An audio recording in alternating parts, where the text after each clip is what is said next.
কিছুদিন আগে আমার তেলের এসিও পাম্পটা নষ্ট হয়ে গেছিলো, তো আমি এটা লাগাইছি। লাগানোর আজকে 7 দিনের মাথায় আবার আমার সমস্যা দেখা দিছে।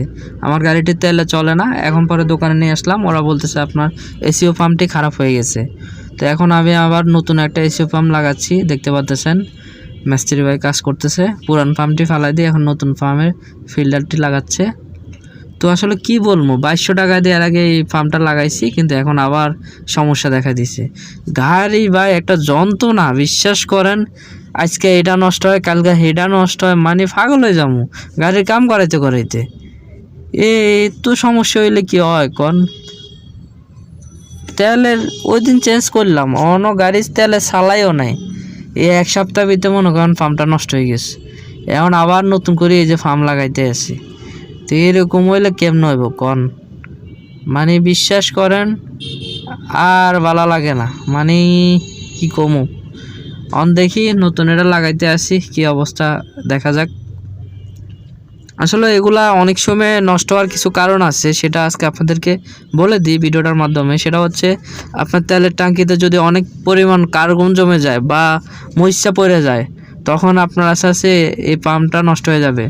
পাম্প নষ্ট হবে, আপনার ইন্ডেক্টরগুলো আপনার ব্লক হইতে হইতে ইন্ডেক্টরগুলো নষ্ট হয়ে যাবে।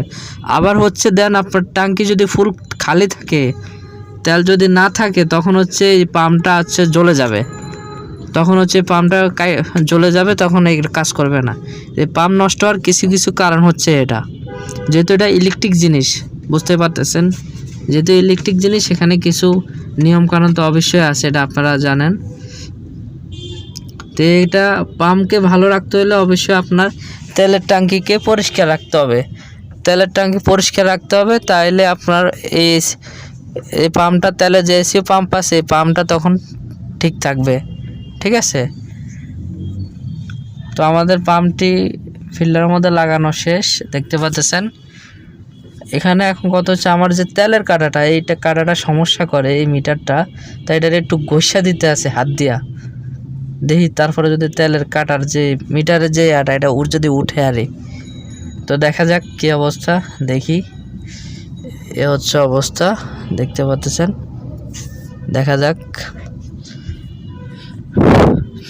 তো আমি এটাকে এখন তেলের ট্যাঙ্কির কাছাকাছি নিয়ে আসছি। এই যে আমার তেলের ট্যাঙ্কি দেখছেন, এটা ভিতরে মোটামুটি 8-10 লিটার তেল আছে।